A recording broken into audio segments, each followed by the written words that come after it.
안녕하세요. 4월 26일 신나는 금요일입니다. 미국 시장이요. better than expected가 아니고요. 예, much better than expected. much better than expected. 이게 지금 미국 시장 분위기인 것 같습니다. 지금보다 한 15%가량 더 오를 거라는 이야기들이 나오고 있습니다. 주목해 보겠습니다. 어닝 시즌이라는 게요. 3개월 주기로 기업의 실적, 그다음 전망 이걸 중심으로 집중적으로 이제 재평가 이루어지는 것 같습니다. 시장이 심판하는 거 아닙니까? 그래서 이게 거의 최후의 심판이잖아요. 법원의 재판은 재심이라는 것도 있는데 시장 그런 게 없잖아요. 무섭다는 생각을 가지고 이게 저는 보고 있습니다.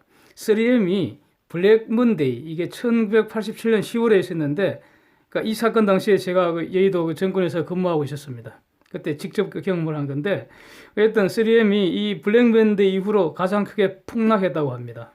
또 전망도 부정적이고 그래서 직원도 뭐 한 2,000명 가량 해고한다고 그러네요. 결국 그러니까 이 좋은 시절에 제대로 혁신을 못한 거 한꺼번에 심판받은 거 아닌가 뭐 이런 생각 해봅니다. 그래서 어떤 그 시장 경제 체제가 막 최고로 좋은 것 같습니다. 잘하면 바로 상 주고요. 못하면 바로 벌 주고 더 못하면 퇴출시켜버리고요. 다우는 이 30개 종목 주가 단순 평균 아닙니까, 그죠? 그래서 내는 지수고 나스닥이나 S&P 500는 시총으로 웨이티드 에버리지 한 거고요. 그러니까 다우는 크게 뭐 내린 걸로 나왔지만 내용은 나쁘지 않다고 봅니다. 인텔이 장 마감 후 폭락했고요. 근데 이거는 1분기 실적은 뭐 예상을 살짝 웃돈 것 같은데, 그러니까 연간 전망이 살짝 기대 이하로 발표됐습니다. 이걸 가지고 이제 7% 빼버리는데, 아마 그 5G 칩 철수한다고 얼마 전에 발표했잖아요. 애플하고 퀄컴이 서로 이제 합의하면서 이게 영향을 미친 거라고 봅니다.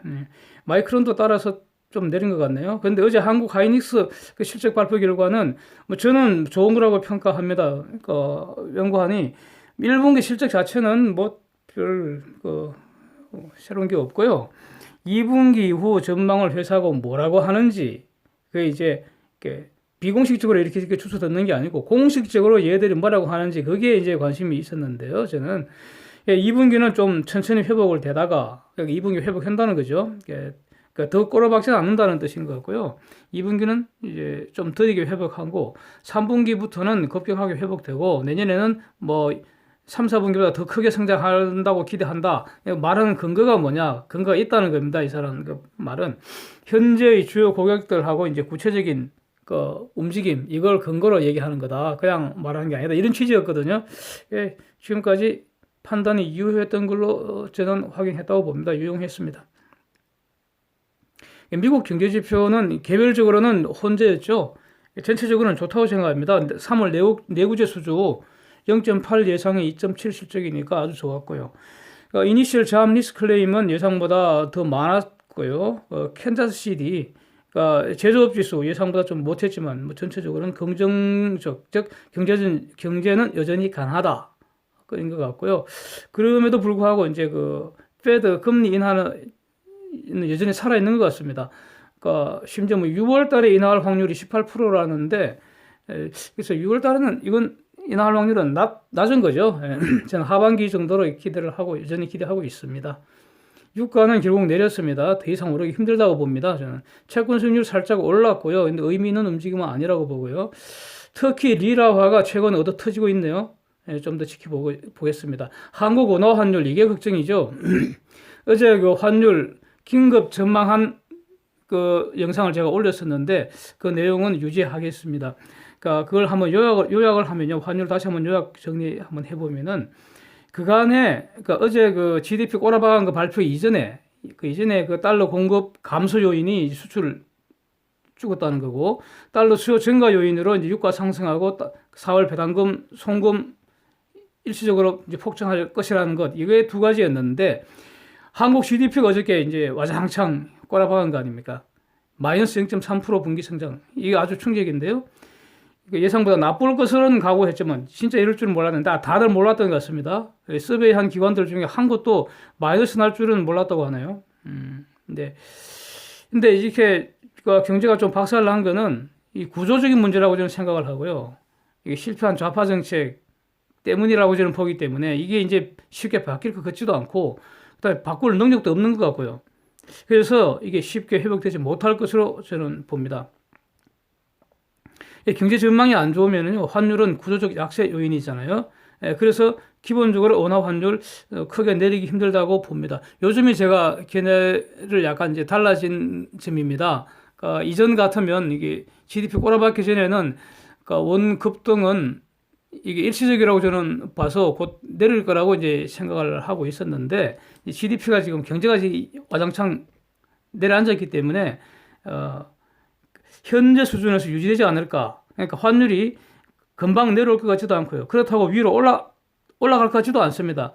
그러니까 다시 한번 크게 오를 것 같지 않다. 이렇게 보는 이유는요. 그러니까 달러 공급 면에서 보면은 수출은 기본적으로 반도체 중심에서 회복되리라고 저는 보고 있고요. 그 다음에 환율 지금 팍 올랐으니까 이것이 전체 수출에도 긍정 요인이잖아요. 그러니까 우리는 수출이 되면은 달러는 공급되니까. 그 다음에 단기적으로도 또 투기적인 달러 공급 들어올 수 있고요. 그러니까 환율 하락에 베팅하면서 들어올 수 있고요. 달러 수요 면에서도 배당금 수요는 이 사람들이 조절할 거 아닙니까? 지금 급하지 않으면 당장 환전하려고 안 하겠죠. 유가도 지금 여전히 하향 안정될 거로 저는 보기 때문에 뭐 이런 점으로 해서 환율은 현 수준에서 그러니까 수출 회복이나 경제 정책 변화 이런 걸 반영하면서 그러니까 서서히 하향 안정되지 않을까 이렇게 봅니다. 그래서 여전히 달러 선물 인버스 ETF 매수 및 보유 이런 판단은 유지하도록 하겠습니다. 한국 경제 전망치 하향 조정이 이어지고 있습니다. JP 모건이요. 기존 2.6에서 2.4로 까버렸습니다. 안츠가 2.5에서 2.2로 까버렸습니다. 뭐 한 군데 더 있고 한데 하향 조정 이어지리라고 예상합니다. 이 실패한 좌파 경제 정책이 바꾸지 않으면 좀 더 박살 날 것 같기도 합니다. 회복된다 해도 미미할 것 같고요. 지금 뭐 이렇게 뭐 추경한다고 뭐 돈 더 달라고 지랄을 하는데 이 추경의 문제가 아니라고 봅니다. 이거 완전히 똥인지 된장인지 분간을 못 한다고 생각합니다. 추경 이런도 저는 안 줘야 된다고 봅니다. 추경 내용을 보면요, 그냥 돈 후궁에 뿌리는 걸로 보여집니다. 그러니까 지금까지 수십조 원 갖다 뿌리고도 마이너스 성장인데 뭐 조금 더 뿌린다고 해서 효과 나겠습니까? 이게 문제가 아니라고 봅니다. 예, 죄송합니다. LG전자 스마트폰 사업 모조리 베트남 하이퐁으로 이전한다는 소식입니다. 한국 경제에는 분명히 배드 뉴스죠. 네? 고용 줄고 생산 줄고 뭐 투자 줄고 이렇게 되는 거 아닙니까? 그러나 저는 LG전자에게는 굿 뉴스라고 봅니다. LG전자 수주에게는 좋은 소식이죠. 수익성 개선되지 않겠습니까? 예. 한국 경제 문제와 뭐 관련된 이 개선할 점들 이건 별도 자료에서 앞으로 한번 계속 다뤄볼 작정입니다. 브라디보스톡의 김푸 서밋. 그러니까 제가 이전 영상에서요. 그러니까 결국 중공이 북공 버리고 또 러시아도 결국 북공 버리고 북공은 따라서 결국 살기 위해서는 핵 포기하고 항복하는 거 아니냐. 이런 취지의 영상을 제가 올렸는데 거기서 김푸 서밋에서 구체적으로 어떤 합의가 나오는지가 매우 주목하자고 이렇게 말씀을 드렸습니다. 그런데 자식들 말이죠. 만났으면 공식적으로 세상 앞에서 말을 해야 할 거 아닙니까? 이 쪼무레기들이 말이죠. 푸틴도 쪼무레기 중 하나지. 무슨 얘가 무슨 스트롱맨입니까? 예, 쪼무레기죠. 세상이 우습게 보입니까? 이게 또 공식 기자회견도 안 하고요. 공식 발표도 없습니다. 이게 뭡니까? 웃깁니다. 그 후로 말이죠. 이제 푸틴이 기자들한테 흘리는 말들을 이렇게 들어보면은 결국 킴은 원하는 답을 얻지 못한 거 아니냐 라는 생각을 하게 됩니다. 아직은 나온 게 없는 것 같고요. 실질적으로. 네. 그건 뭐 이런 말 저런 말 하고 하는 그런 것들은 다 포장한 포장지지. 그거 딱 까고 나면 나오는 게 없잖아요. 네. 결국 그러면은 이 쪼무레기 둘이서 속닥속닥한 내용들, 이 내용은 결국 트럼프가 알게 됩니다. 예. 왜냐고요? 트럼프가 푸틴한테 얘기할 거 아닙니까? 야, 저 쪼무레기가 뭐라 그러대? 그러니까 푸틴이 또 내가 알려주면 니 뭐 줄 건데 이러지 않겠습니까? 예. 예. 결국 트럼프는 알게 될 것이고요. 그러면 그게 미국 언론 통해서 적절한 시기에 흘러나올 것으로 저는 예상을 합니다. 그런데 이런 걸 다 떠나서 우리가 본질로 돌아가면은 결국은 푸틴이 북권과 딜할 것보다도 훨씬 더 큰 딜을 트럼프하고 해야 되기 때문에 결국 북권은 그 딜을 위한 낚싯밥 정도가 되지 않을까 뭐 이런 생각을 한번 해봅니다. 네. 중공이 지금 북공을 쪼고 있다고 말씀드렸는데 이게 지속되는지 이게 굉장히 중요하다고 생각합니다. 그래서 주목해야 된다고 봅니다. 냉철하게 상황을 한번 주시해 보겠습니다. 이런 생각도 듭니다. 이건 뭐 완전히 생각인데요. 이란을 지금 풀 생션하고 있지 않습니까? 미국이요. 완전히 지금 털어막았잖아요. 이란이나 러시아나 같은 점은 뭡니까? 팔아먹을 게 기름밖에 없다는 거죠. 네. 그러면은 미국이 필요하다면 러시아는 풀 생션 못 하겠습니까? 저는 충분히 할 수 있다고 봅니다. 예. 따라서 푸틴이 트럼프와 딜을 잘해야 한다고 생각합니다. 한국 GDP 꼬라박힌 사실, 이게 기본 투자 전략 수정 여부를 지금 심각하게 고민하게 합니다. 네. 제가 내일은 또 집안에서 경사가 있어서 등산을 못 합니다. 산에 못 가는 건 아쉬운데 모레 갈까 말까 이렇게 고민 중입니다. 예. 지난 한 주에도 함께 해주셔서 감사했습니다. 오늘도 신나는 투자 잘 하시고요. Thank you. See you Monday.